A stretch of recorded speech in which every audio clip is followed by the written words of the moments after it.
Hopefully everybody's having a great Tuesday, I believe. If I'm wrong, forgive me.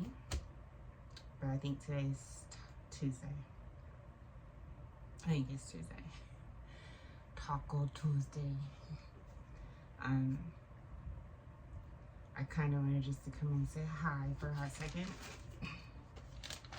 I think last time I was speaking on, I think I was talking about I was talking about the corrupt leaders. I was laughing so hard when I was watching my video the other day because I think it was funny. I was laughing whenever I was talking about one of the leaders. Oh yeah, I think it was about the member of the church asking the pastor how they obtained so much funds for something and how they needed extra money that month. And how the preacher responded without trying to look innocent or without trying to look guilty. I was laughing really hard at that actually. But those were the corrupt leaders. And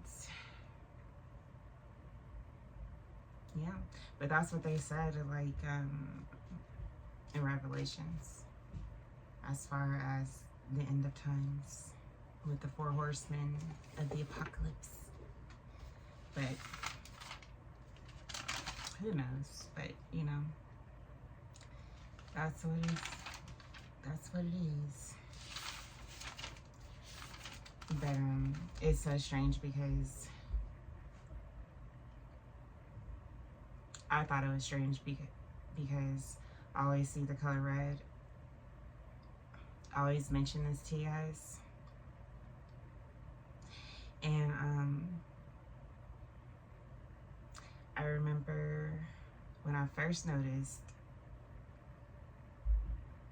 how frequent the color red would pop up was, I want to say it was 2018 or 2019. When I was watching The Mummy with my daughter and in my bed one night. The light was on, the fan was on, we both passed out. I wake up, I woke up in the middle of the night. The movie was like, the credits were going up. So it was the end of the movie. My daughter had passed out, and then I woke up and I just glanced at the fan in the room, and it was a tall, stand-up black fan, and it had a circular face. And when I opened my eye, I seen The Mummy. It's still playing, but the credits are going up the screen. And then I looked at the fan by the patio, and when I glanced at the fan,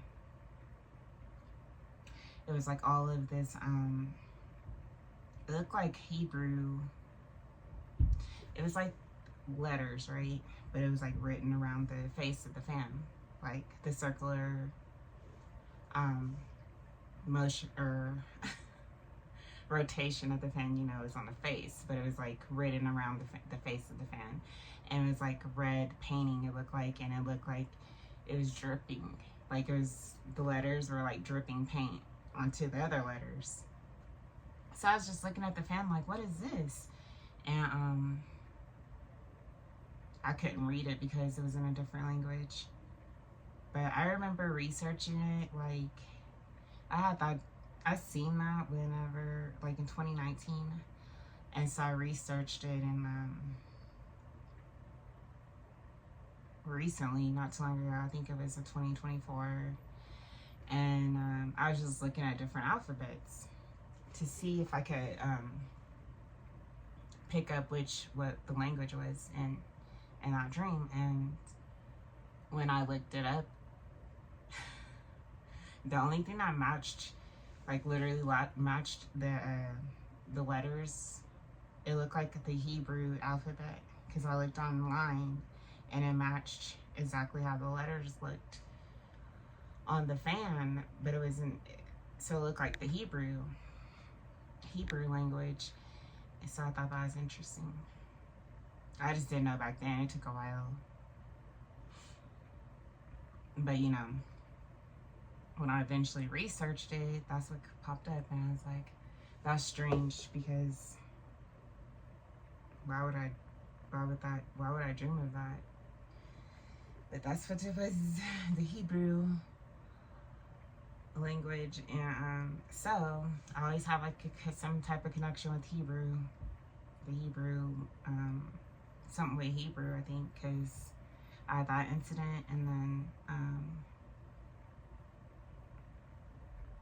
I think like within a Tree of Life too, they have like certain definitions of the principles of the Tree of Life that they translate it into Hebrew terms. But I'm gonna go over that today. But there's something with Hebrew. I don't know what it is about the Hebrews, but I could have sworn that's what it was. That's the only language that, or because I think I was looking at the alphabets or something, and it just matched it, and I was just like, what? That's strange, you know? So I was like, that's when I figured out it was the Hebrew language. And that's why I couldn't read it that morning, or that night, but it's different. It's definitely different. But I always, I do research the Tree of Life a lot. I mention that all the time on here. But I was actually going through my notes day before yesterday, and I was looking through. It was like in the beginning of my notes, right? And I was like, it was something written on a page. So I did notes on the Tree of Life, right?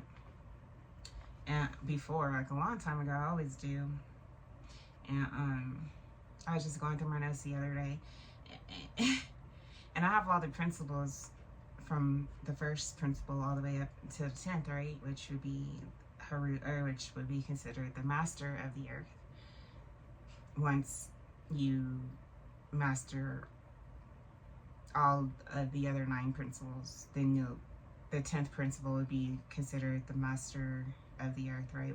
Because of the fact that you've mastered all the principles, so you're free to go up and down the ladder, or not the ladder, up and down the tree without anything affecting you, because you already mastered all the principles. So it doesn't matter, you can go up and down a tree without anything affecting you, as far as like the negative forces and things of that sort, right? And so I was looking through the notes the other day, and I was like,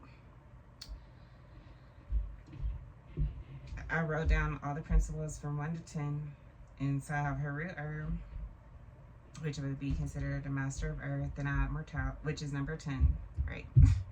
Then mortality is principle number 9, and that would be considered Nepthat. The 8th principle is Set, which would be considered ego. The 7th principle is a Set, which would be considered wisdom. The 6th principle would be considered Asar, which would be considered eternal soul. The 5th principle is Nut, which is considered to be heaven. The 4th principle is Geb, and that is considered to be earth. The 3rd principle is Tefnut, and that is represented as water. The 2nd principle is Shu, and this is going up the tree, so we're almost to the top. So Shu is considered to be space, ether, or air. And then the 1st principle would be Ra, which would be considered as spirit, your spirit or fire. So I consider spirit to be the spirit that's within your body, right? Your soul. And then they say that your soul is the most potent of them all, which can penetrate out into creation, right? And so that would be considered like your inner fire. And so that's why they have like spirit and then a comma and then fire. So it's considered spirit, but then it's also considered as your inner fire. And once you master all the principles, you'll be able to create through creation because of how raised your conscious state of conscious is, right? And that would be like the transcendental state of consciousness, which will be the realm above time and space, which will be above, so it'll be the transcendental state of consciousness, and right under that would be Ra, because Ra would be considered the first principle that arose from the primordial waters. So Ra was like the first principle that was that came into creation at the start of creation, pretty much within the realm of time and space. So before that, it was just nothingness, pretty much. So nothing really existed. Nothing was able to be generated from, and so it was just a lot of nothingness. But once they say like Ra emerged from the primordial waters, once that happened, it caused time to come into play because things started going into motion, like objects and things of that sort, right? Which caused time to come into play, and that's why we have time. And but yeah, so I was reading through, going back, I kind of got lost. I was gonna go down like a rant, but anyway, going back, I don't want to fall off subject, but I was going through the principles, looking at them, and I looked to the side, and there's like these different words, like to the right side of the definition of the meaning, the definition, or the principle. So I have the principle written down, like let's say I have a root, or then to the right of it or left of it, it's Malkuth. So there's like different meanings on the side of the regular principle, the name of the principle, right? And I'm just like, what's this? Why would I do that? And it's in a different language, and I was just like, what's that? And so what I did, I was like, why would I write this on the side of this without putting anything on it of as to why I wrote it, you know? And so I was like, is this even my handwriting? And so I was like, did I write this? So I was like freaking out for like literally 15 minutes because I don't remember writing this. And so so I looked at it because it's in a different language.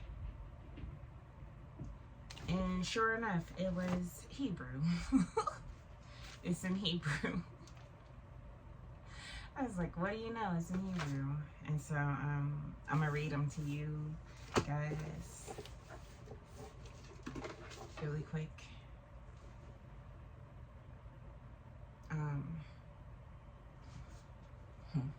But anyway, okay, so these are the Hebrew principle.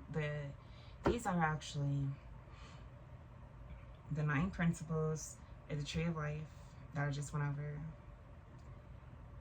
in the Hebrew form, pretty much. And so I'm just gonna go through them and explain them to you guys for a little bit.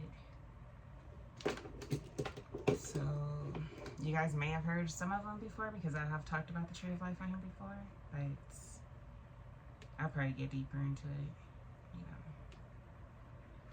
But anyway,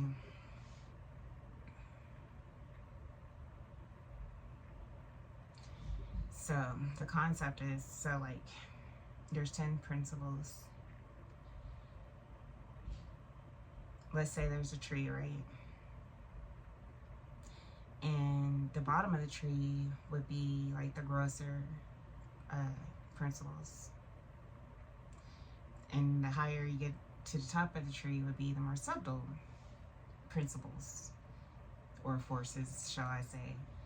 So like the more that you have to, let's say you're at the bottom of the tree, right, and you need to get to the top of the tree, you have to fight certain forces that are binding you to the earthly realm, that are binding you from raising your conscious states to the highest conscious level, which would be considered the Christ's consciousness, state of consciousness. And so in order for you to get there, you have to go through, like, let's say like the principles is like the space between the bottom of the tree to the top of the tree. So you have to go through all these principles to get to the top of the tree to be able to master the earthling realm, right? And then be able to gain Christ's consciousness to where you'll be able to create through the highest state of consciousness. So you be able to create through creation through your conscious state of consciousness, because of how evolved your conscious state is, right? So let's say like you're on the bottom of the tree and you have all these forces fighting you, right? Trying to pull you down and bind you, you know, like your ego or something, pretty much. Keeping you binded to the bottom of the tree, right? Which is causing you to stay stuck.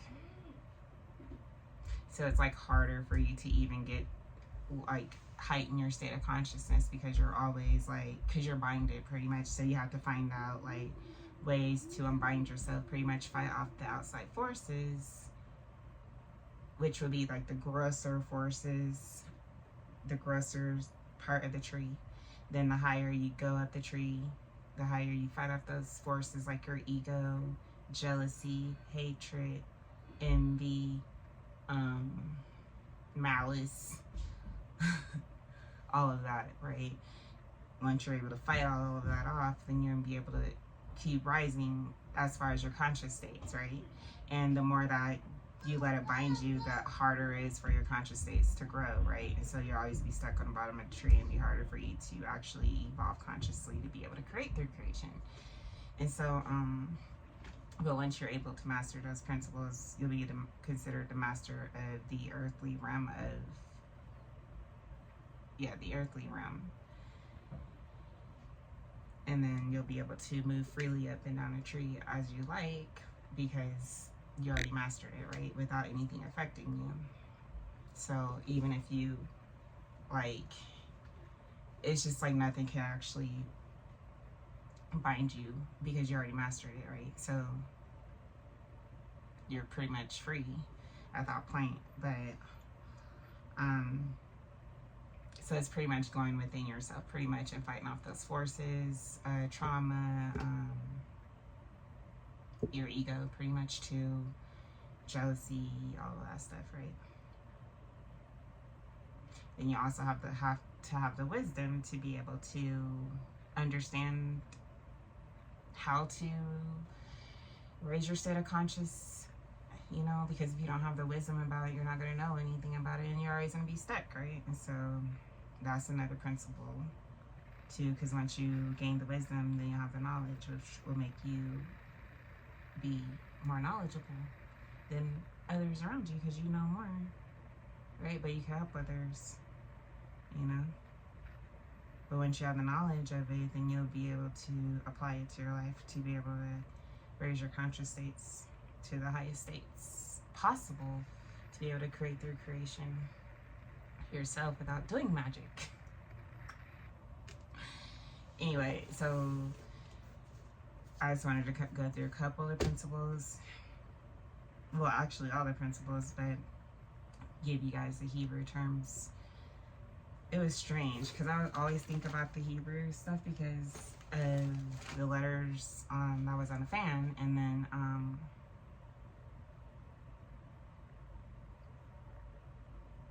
I just thought it was really, I just think it's really interesting.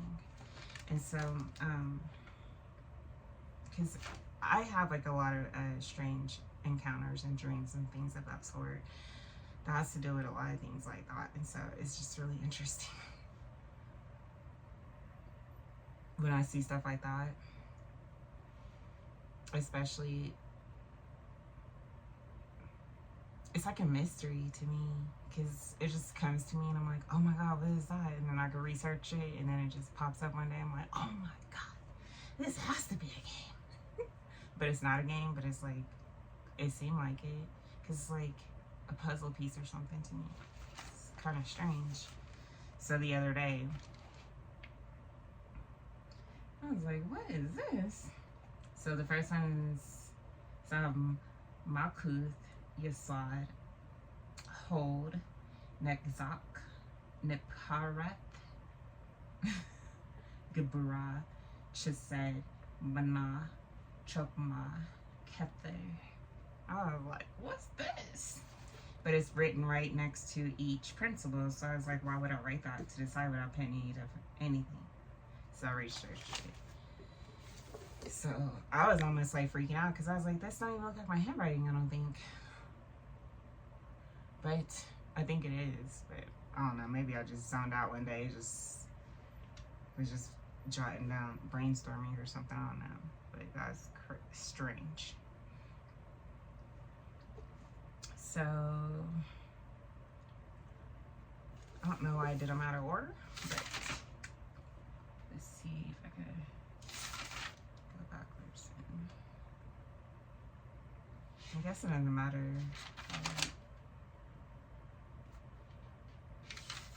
Yeah, because I'm not going to flip through all of them. Okay, hang on. It might be backwards, but I'll explain it.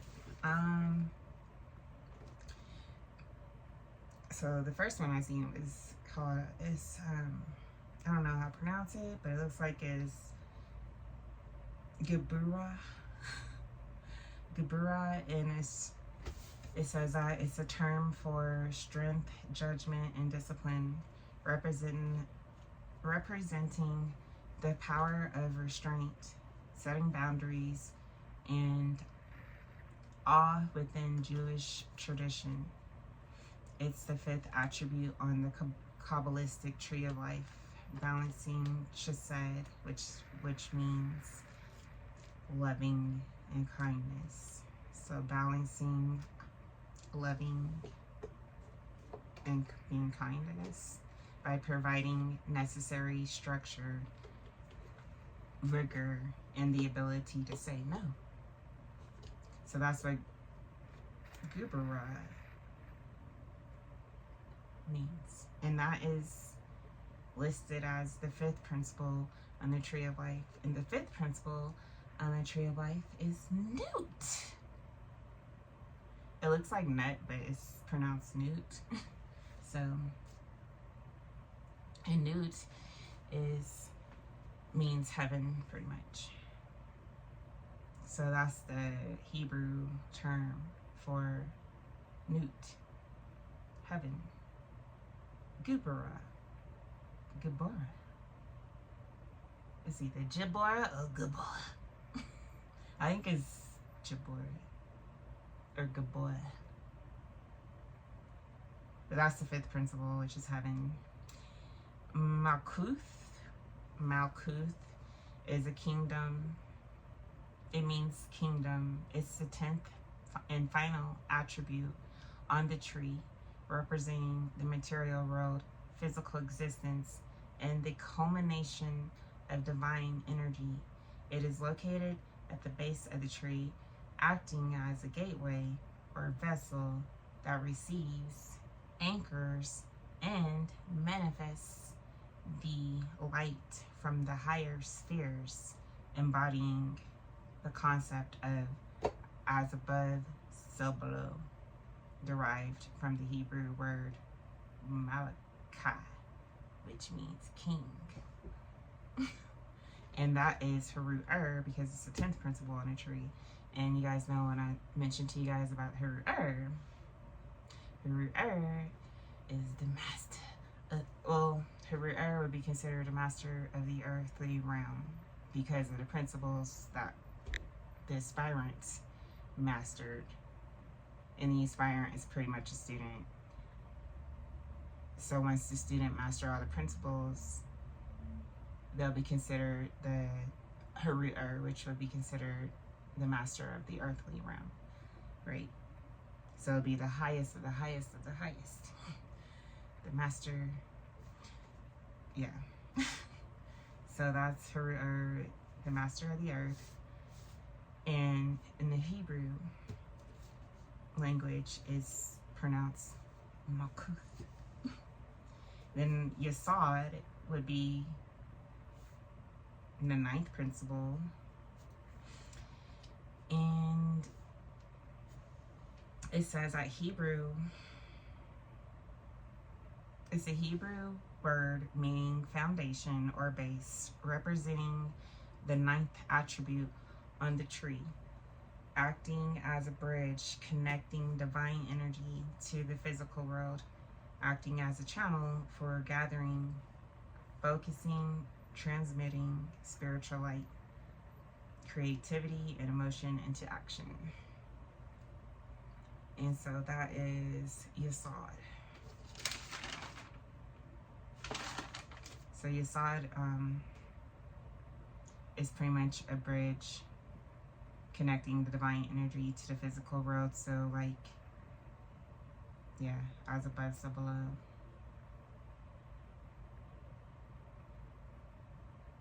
Connecting, like being here on Earth, but also operating through the cosmos as well, because we are a part of the cosmos too, because we have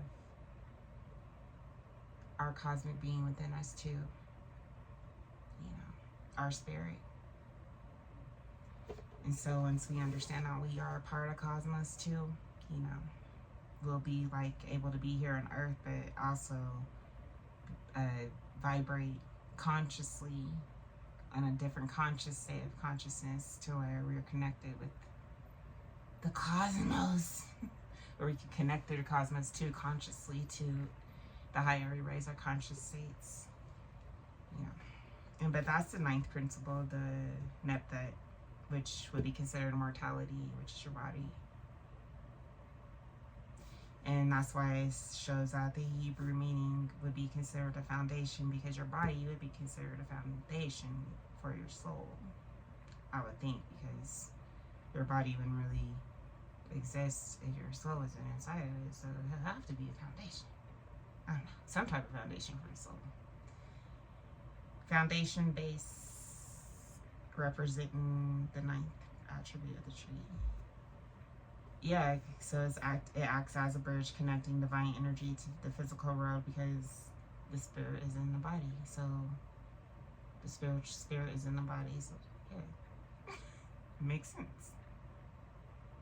Acting as a channel for gathering, focusing, transmitting spiritual light, creation and emotion into action. Creativity and emotion into action. Yes, Lord.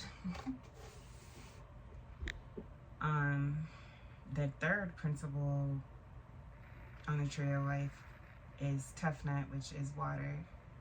And the Hebrew definition for that would be Banah. Banah is a Hebrew term meaning for understanding, discernment, or insight. In the tree, it is the third attribute on the tree, which represents the intellectual, analytical, and maternal feminine power that structures and develops raw wisdom into logical understanding. And so that's Banah on the tree of life, and that's the third principle, Tefnut. And I love Tefnut, actually, because when I got to Cali in 2020, that's like when I first noticed anything regarding my case was the water. That's when I noticed it, because the water would go crazy around my feet. I think I would like watch the twins play. I was watching them play in the water.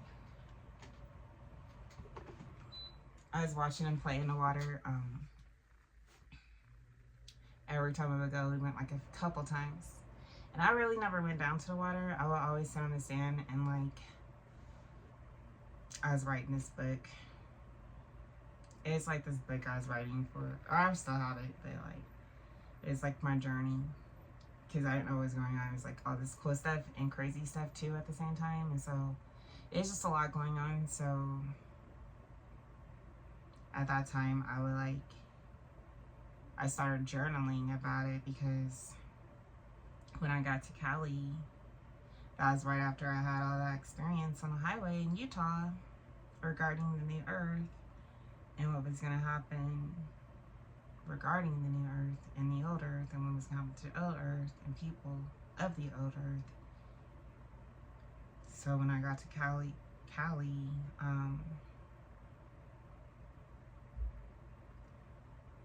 I started writing. I got this composition notebook, and then I just started writing. And I just sit on the sand and write my book. I just started writing about my experience on the highway and what was going on and why I had to leave and stuff. And then when I finally went down to the water, like the third day with them, I remember it was really gloomy. It was like every time we would go, like we went. Okay, I'm gonna try this again. I don't know what's going on my phone, but anyway, as I was saying, I loved it because I think I was saying like whenever we went, oh yeah, so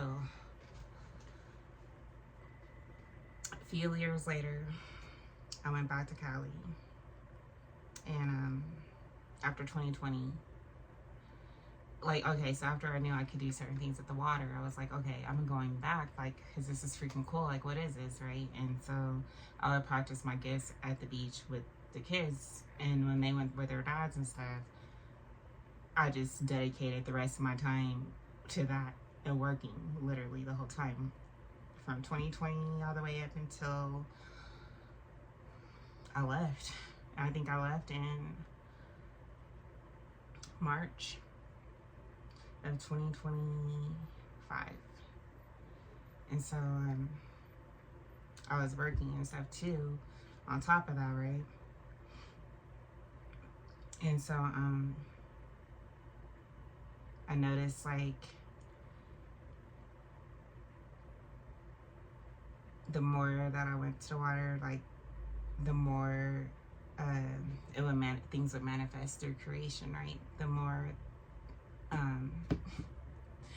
effort I put into it, the better the results were, right? And so that's why I would go every day. But I would have to take breaks sometimes because that's just how I am. But it'll be really magical. It was so amazing to me. So after a while, you know, after doing further research, actually the information just came to me and it pretty much just explained my abilities and how I was able to do certain things. And it was all natural.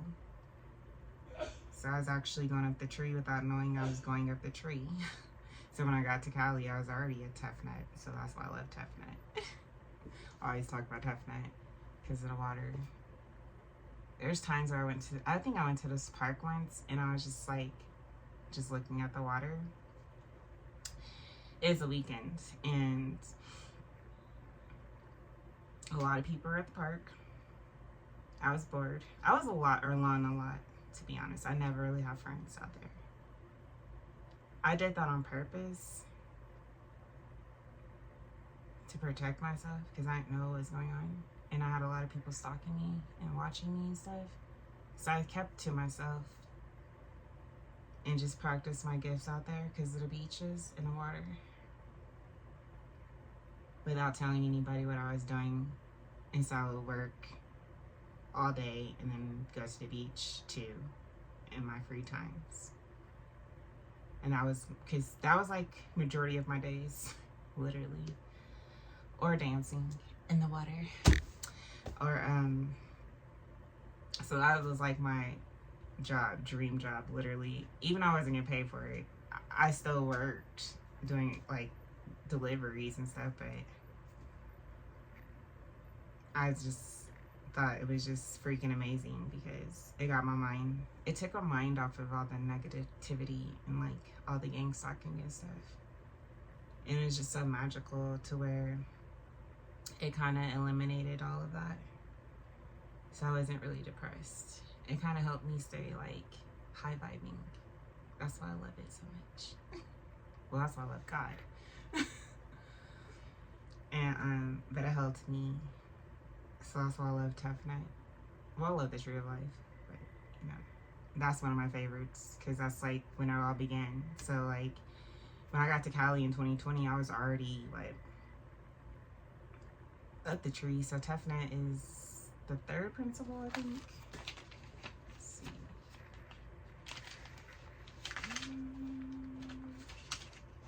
Sorry, I should know this. No, yeah, it is. I do know this. So Tough Nut is the third principle. So when I got to Cali, I already went through mortality, sets. I already went through mortality, ego, wisdom, eternity.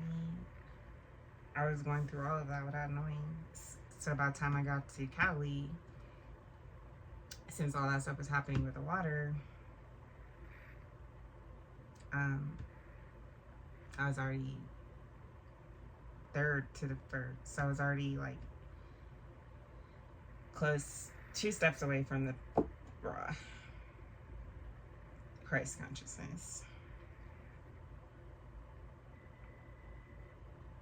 So going back to the park, I don't know why I just blanked out about that, but when I went to this park one weekend out there, and it was so nice that day. A lot of people were at the park with their families. I just got out the car, I sat down on the bench, and I was just looking at the water from the bench, and it was like this huge hill, right? And then down the hill was like this huge lake and mountains and stuff, and trails. It was a really nice park.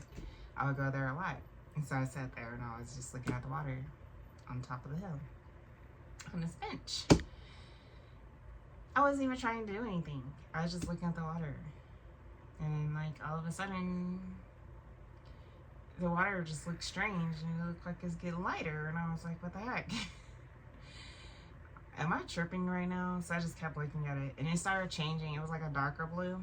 And it started changing to like a indigo blue. Like it started getting lighter and lighter and lighter and lighter. And I was like, this cannot be real.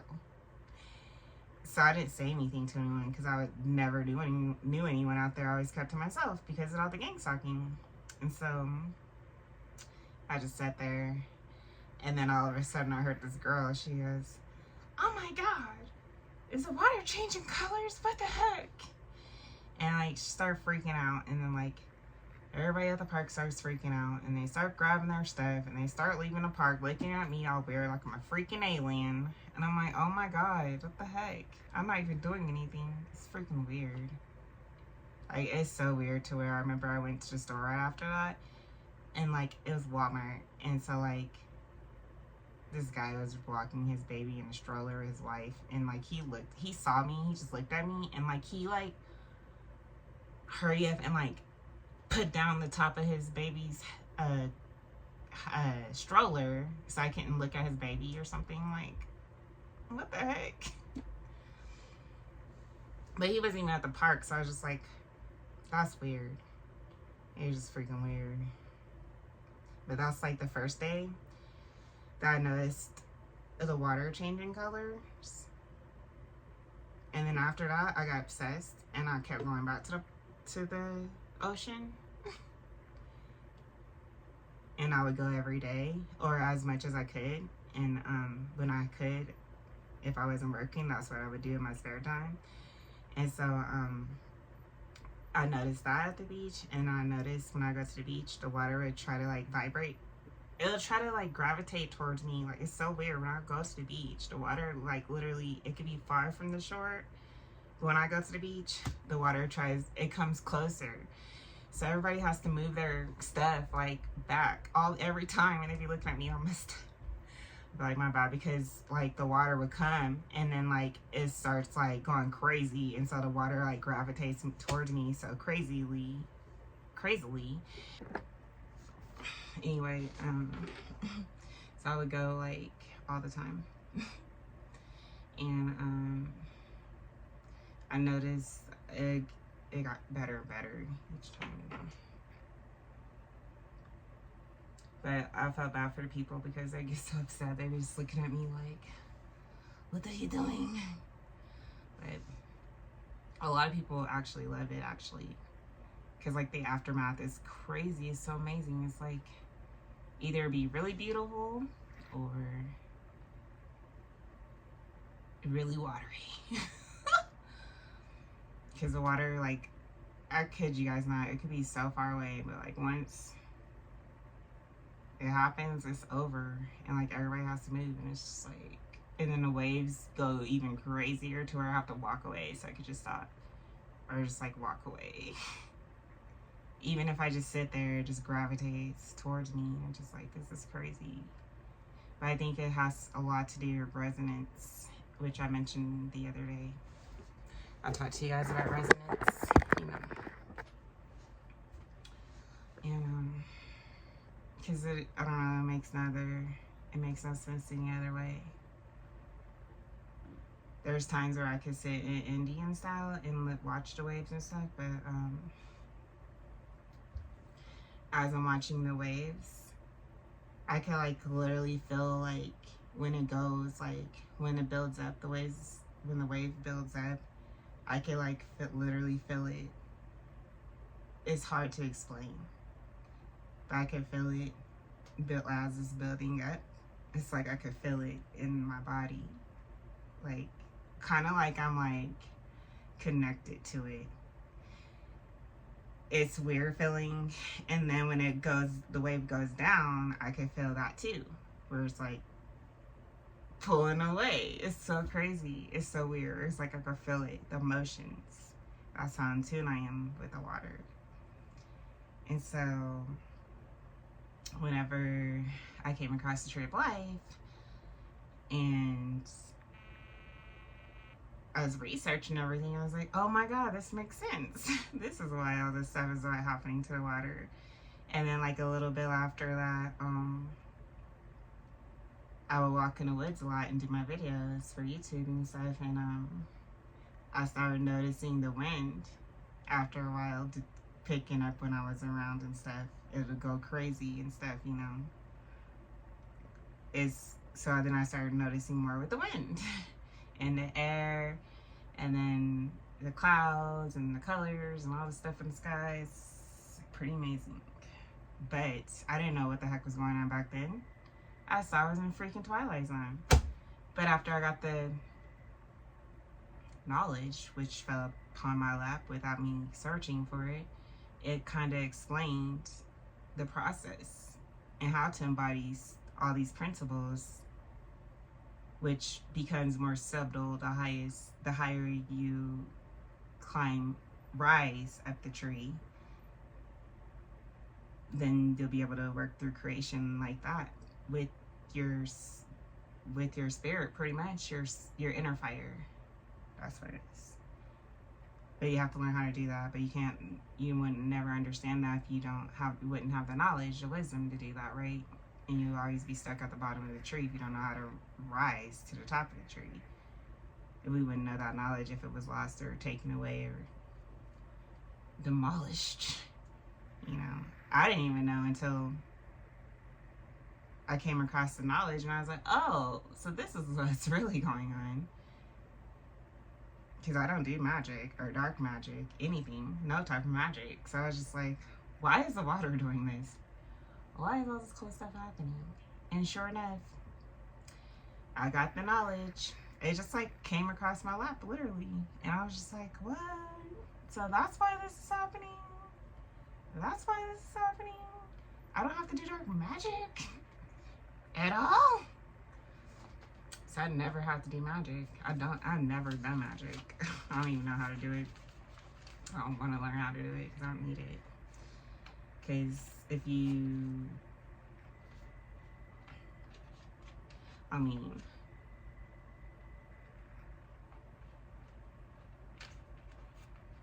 you'll understand the more that you go within yourself and grow, that we're all magical beings and we all have magic within us. We just gotta learn how to obtain it, you know, within our own selves without trying to gain it externally. You gain it internally and bring it out externally from within, and then the magic will begin from within, though, not from doing dark practices to gain it, because that's just tons of karma. If you do it the natural way, you don't have to worry about karma. But we all have it within us. You just have to learn how to do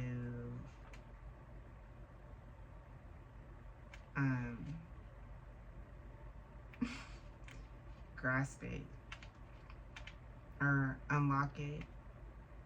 Pretty much, it's like a key within yourself that you have to unlock. But once you get it and unbind yourself and keep growing, then you're in the higher states, the higher your state of conscious will rise, you know, to where you'll be able to create through nature eventually. But your heart has to be light as a feather, because if it isn't light as a feather, it's not gonna freaking work. That's another key. There's just like a lot of keys, you know, because you can't do it if you have a dark heart, of course. So it's just a lot to actually have to work through to gain it. That's why it's important to work on your heart chakra. Yeah. Instead of having it full of hate and all malice, you know. Because when your heart's like that, then it's heavy. So you're always gonna feel heavy, of course, because you have that heavy emotion on you all the time, and you're walking around heavy all the time. Of course, you're not gonna be peaceful. So it's good to heal your heart chakra and the traumas, childhood traumas that you have as much as possible, so that way you can feel lighter instead of feeling heavy all the time. You know, and the lighter that you feel, the lighter that you are, the higher that your being is, which will make it easier for you to operate each day. But I was like, what? But anyway, that was, I don't even know. I think I was on, oh yeah, Tough Nut. So that's Tough Nut. So moving forward, Aset is wisdom, which is what I was just talking about, kind of. Aset is the seventh principle, and the Hebrew term for Aset is Netzach. Netzach is a Hebrew term meaning eternity, endurance, or victory, representing the tenacity to overcome obstacles and persist in one's goals. In the Kabbalah tree of life, it is the seventh divine attribute, symbolizing active leadership, initiative, and the drive to make lasting long-term impact, often paired with another Hebrew term, Hod, which means humility and surrender. It translates to victory, eternity, perpetuity, or everlastingness. That's what Netzach means.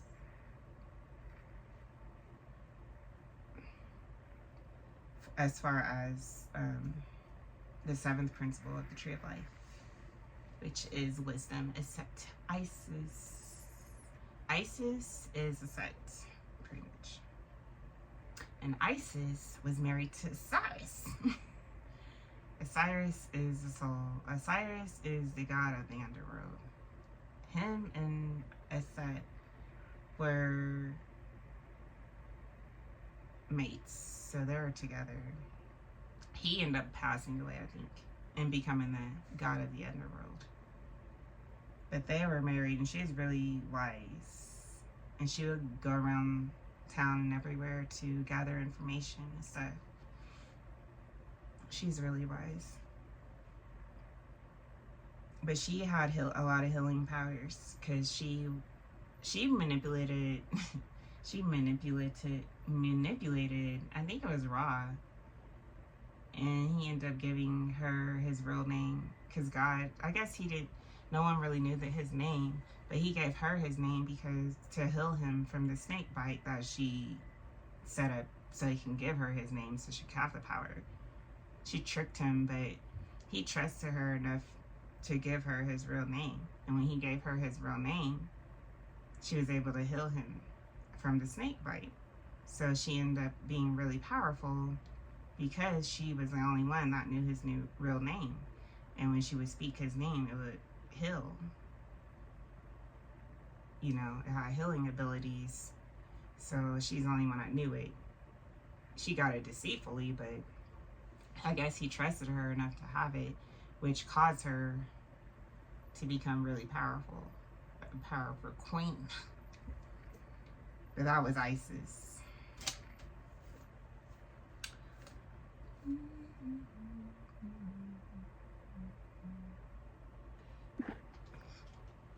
So,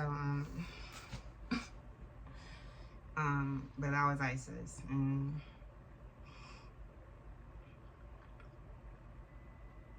I think her name evolved. So I think her original name was Iset, and then I think the Greek version is Isis or something like that. But they call her, well, in their Emerald tablets, they name Isis. They say Isis is the queen of the moon who reflects the sun. And they say that she's like a protector of her children. That's how they. In the Emerald tablets, Thoth talks about Isis. And he describes her as being the protector of her children, the queen of the moon who reflects the sun. So she's like really powerful. So that's a set. And I guess the Hebrew term is Netzach, which means eternity, endurance, or victory, representing the tenacity to overcome obstacles and persist in one's goals. Pretty much having the drive to make long-lasting goals reality. And so then, I guess Tiphareth is Asar, which is the soul, which is Osiris. And it's listed as the number 6, the 6th principle on the Tree of Life. And it's represented as the beauty or glory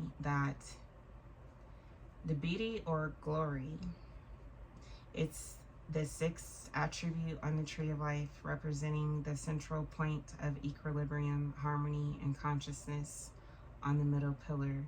It balances the opposing forces of Chesed, which is compassion, and Gibara, which is severity, acting as the heart of the 3 and the connector to all.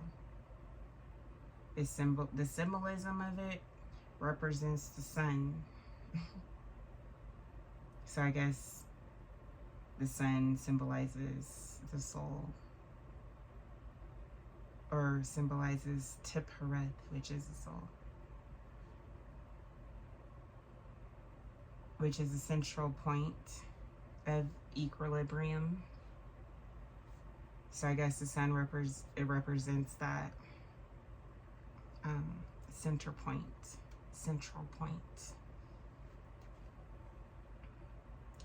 It also symbolizes the higher self, your higher self, and the archetype of the number 6, which symbolizes the divine descending into human consciousness. So that's what they're saying, that number 6 symbolizes the divine descending into the human consciousness as well. The balancing role for Tiphareth is located between Keter and Yesod. It harmonizes conflicting emotions and intellectual forces, acting as a conversion point between form and strength. That's what its role is, to pretty much harmonize your conflicting emotions and intellectual forces, acting as a conversion point between form and strength. The spiritual significance of Tiphereth it represents the center focusing on spiritual maturation, self-sacrifice, and the integration of divine light. That is the spiritual significance of it. Tiphereth is central to the ethical triangle. It's often associated with the heart center in humans. It symbolizes the perfect balance and radiant beauty that arises from the integrating all aspects of the soul.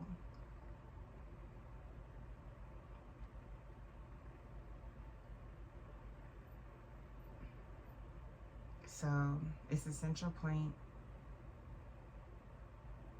is central to the ethical triangle,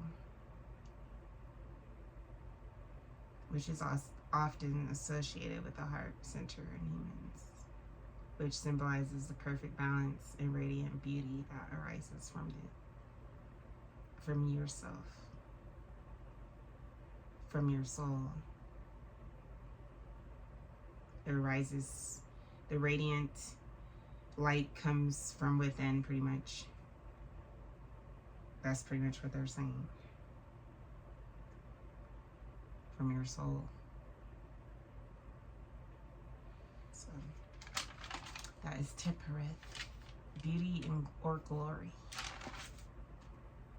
Hod is the 8th principle, and which is Set, and Set is pretty much the ego.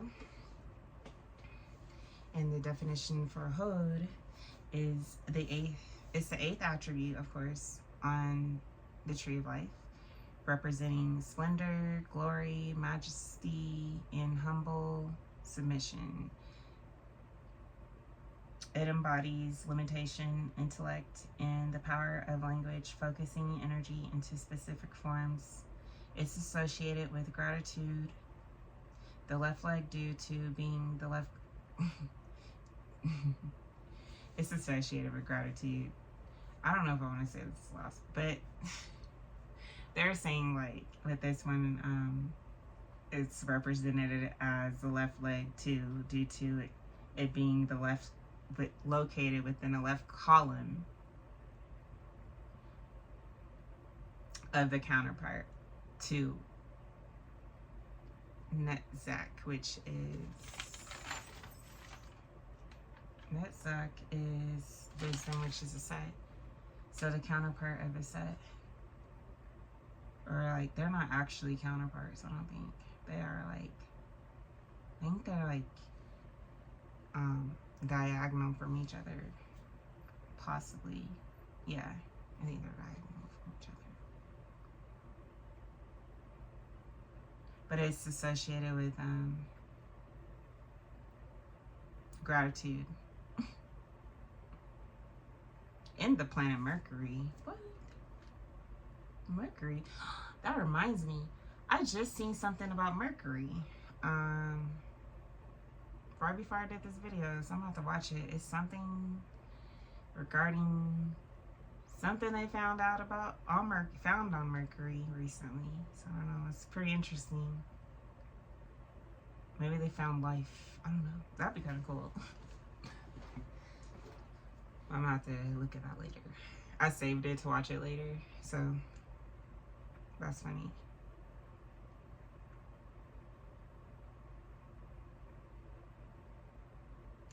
It symbolizes, or sorry, it signifies acknowledging the light from the masculine right side, representing a female or feminine receptive energy. It signifies acknowledging the light from the masculine right side, representing a feminine receptive energy. A attribute. Mutation to like the focusing energy, especially performance, especially after energy left day 2, being that's calling the counterpart.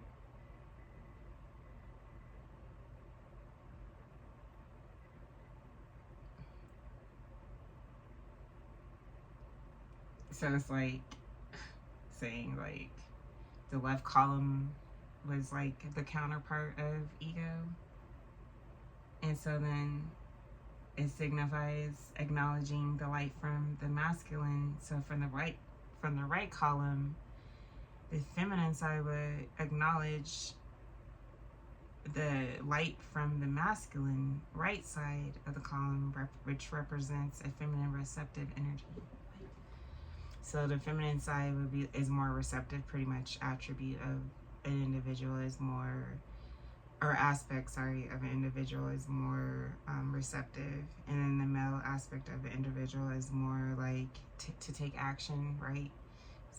So they're saying like since the female is more receptive whenever you need to get in that mode to take action on your goals and stuff, to like tap in more of your male aspect of yourself to take action towards those goals. So then you acknowledge the light from the masculine side of yourself, you know, to have that power to actually execute what you need to do. But you don't have to be in that energy all the time, you know. But anyway, that is hold. The attributes, it is often linked with humility, sincerity, and the ability to surrender to a higher purpose. The function of hold, it serves as the filter of Nekzox, which is Isis, raw passion, breaking down energy into structured forms and guiding it towards the foundation. So it's like breaking down the faulty foundation to build this more sturdier foundation. Serves as a filter, breaking down energy into structured forms and guiding it towards the foundation. It's a filter.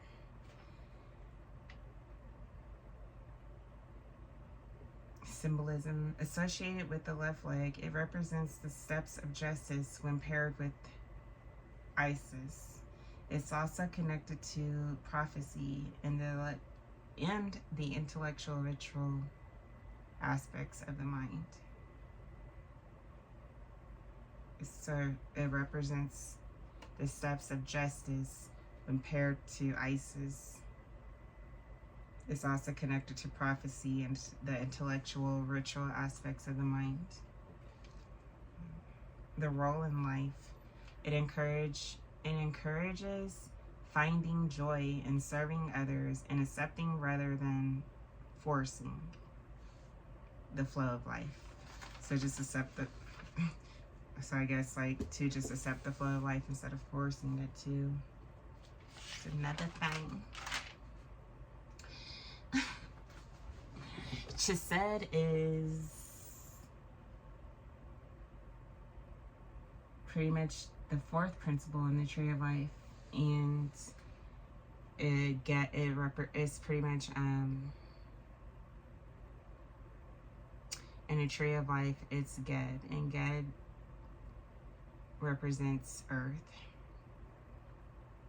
but I guess the Hebrew term for Ged is Chesed, and Chesed means loving kindness, steadfast love, or mercy. It is a fundamental Hebrew term for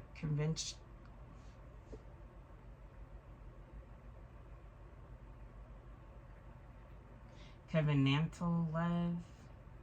I think it's supposed to be, it's conventional love. Loyalty and grace in action, encompassing both divine mercy toward humility and generous, selfless kindness, often directed towards those in need, functioning as a core ethical, relational, and spiritual virtue in Judaism. Divine action of Chesed would be God's enduring, steadfast, and unwavering loyal love for humanity. That's what it represents. As far as the action, it represents God's enduring, steadfast, and unwavering loyal love for humanity. The interpersonal acts of Chesed acts of kindness that exceeds the strict requirements of laws, such as visiting the sick, comforting mourners, or burying the dead. Charity of Chesed would be providing aid to the needy, which consists of clothing, food, or performing acts of service, such as visiting hospitals and individuals in time of need, right? That is a charity aspect of Chesed. So the action, divine action, would be enduring things, being steadfast and unwavering and loyal for humanity, or having loyal love for humanity. The interpersonal acts of Chesed would be comforting the sick and visiting individuals in need that are mourning, or burying individuals as well. And then the charity aspect would be providing needy, helping out, pretty much.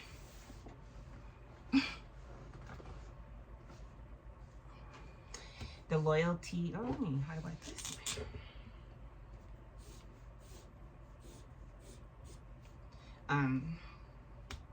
The loyalty aspect in relationships consists of maintaining loyalty and love with a covenant or close relationship. That's the loyalty and relationship aspect of Chesed, which is the earth principle.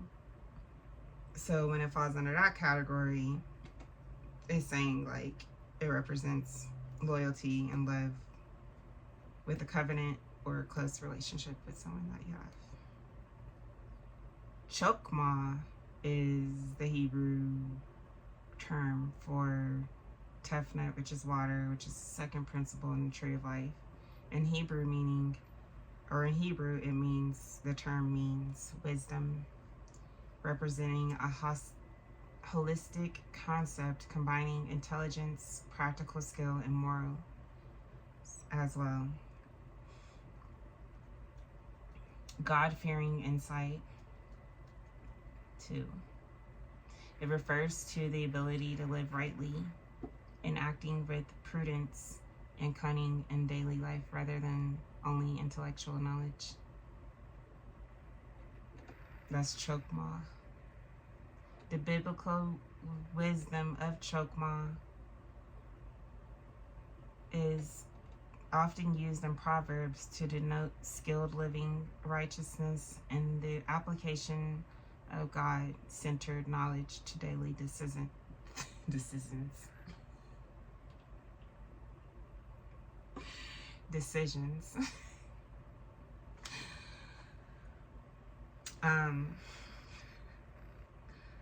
The skills and craftsmanship of Chesed would be in the Old Testament. It is frequently refers to technical skills such as craftsmanship, trade, or strategic abilities. The divine connection of Chokmah. I don't know why I just said earlier, my bad. Chokmah.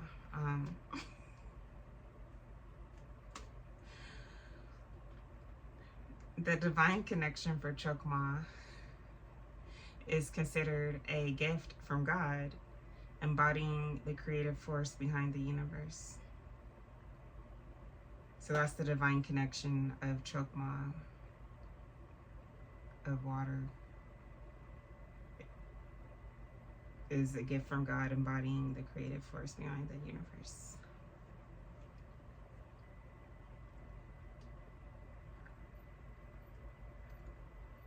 And that's kind of like embodying the principles, if you think about it. So that's like embodying with Chokmah, that's like embodying the principle of water. But hey, I guess I'm giving you guys a little hint. And I'll just say that because just because of what I went through as far as learning the material and stuff, it makes sense of what they're saying about embodying the creative force behind the universe. It's considered a gift from God, embodying the creative force behind the universe. So if you embody the force of Chokmah, which is water, then you could create through the water. It's just like understanding that we have those elements within ourselves already too, because we are created from one source, and that one source, when he arose, there are certain things that emanated out of him, like principles, or just like forces, not principles, forces that emanated from him that presided over certain elements to help sustain it, to help sustain creation. And because of those forces being around those elements, around everything, pretty much, and we have those elements within us, once we learn how to embody those elements and tap into those elements on a more subtle level, then we'll be able to become one with that element, to be able to create through that element. Once we learn how to become one with that element. And so with Chokmah, that would be water, right? So that's why it says the divine connection is considered as a gift from God, embodying the creative force behind the universe. Because you have to embody the forces. The higher you rise on the tree, the more that you have to embody the forces, the elements, the forces.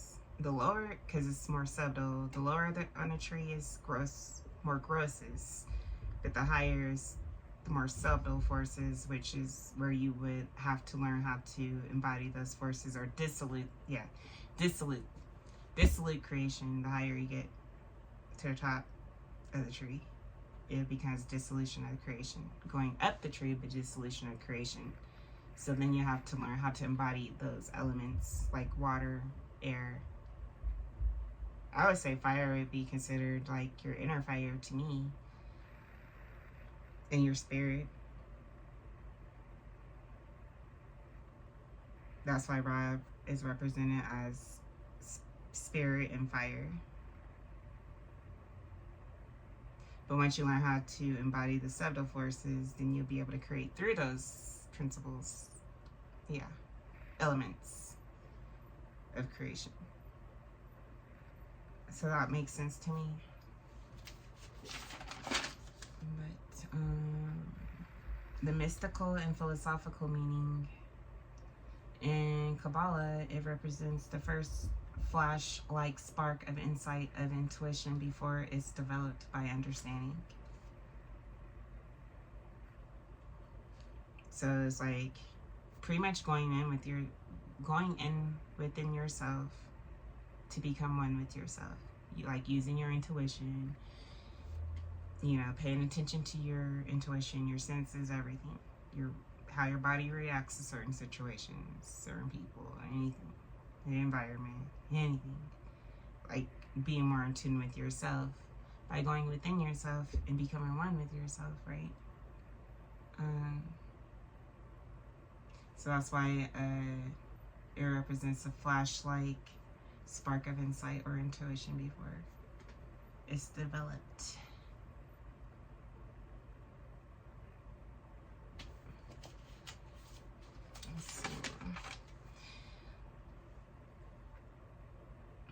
The personification of it. In biblical literature, it is sometimes personified as Lady Wisdom acting as a teacher of truth. Chokmah is represented as Lady of Wisdom, emphasizes ethical, practical, and spiritual insight. And then the first one, it's funny, the last one I put on here is the first one. But anyway, the first one is Ra. And Ra is considered to be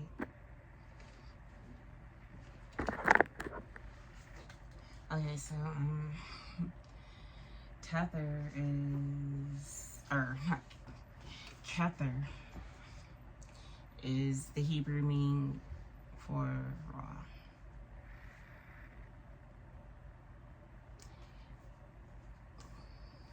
It means crown.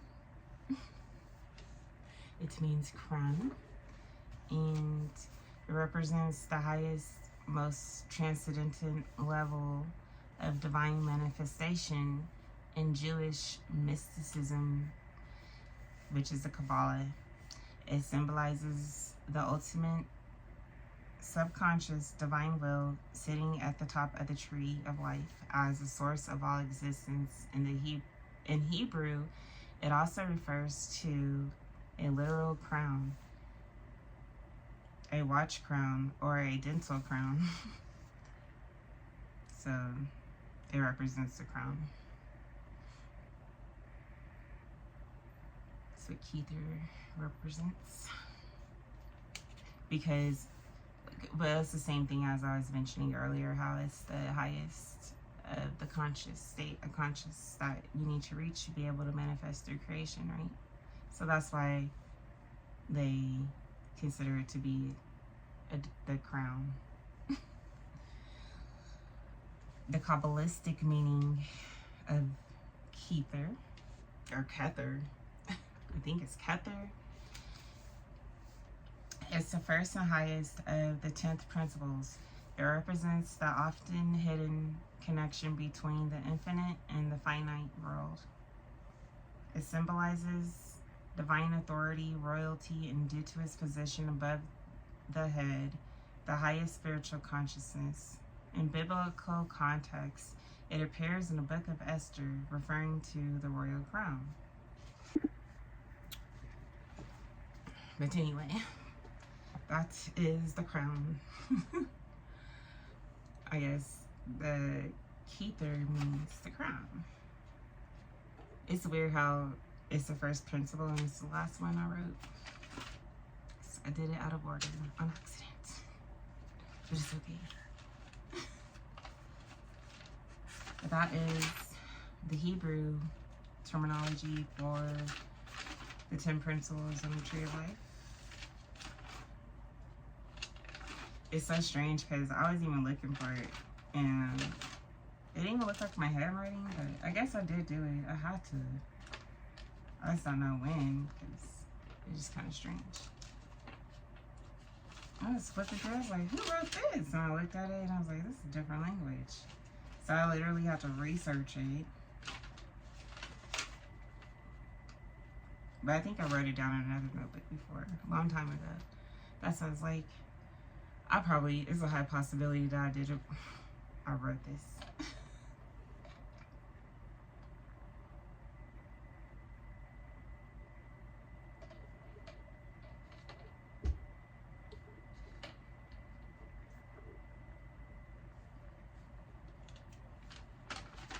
But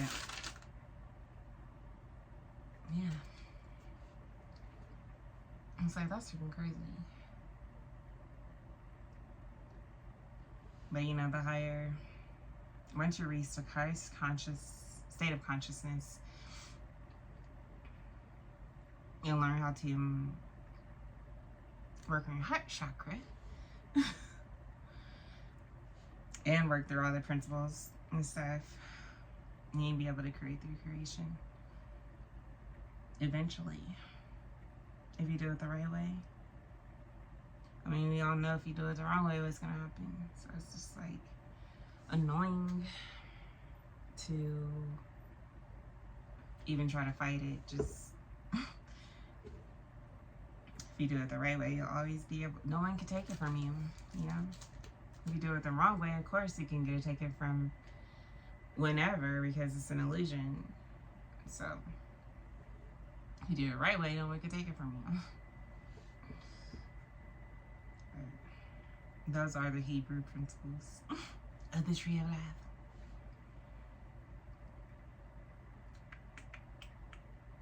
I was like, what? Who wrote this? And I was like, I had to have written it because I wrote it. I remember writing these down, these certain terms down years ago. But this is a new notebook. So I was like, what? When did I write this? No. But anyway, I think I'm done for tonight. I just wanted to talk about that really quick before I get off. Lay down.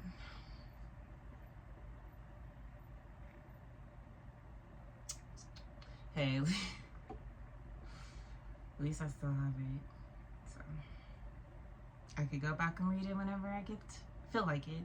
It's funny, whenever like crazy stuff be happening and stuff, as long as when I go back to, well, when I pray, of course, but whenever I like go through my material again, like all my notes and stuff regarding like how to fight off dark forces and try not to be binded to the earthly realm through like certain forces that are trying to bind you and stuff like that, it kind of like helps me like refocus myself, reground myself pretty much, and stay on track instead of falling off of track. It does that to me all the time. The Tree of Life does that to me, of course, the Bible, praying, and then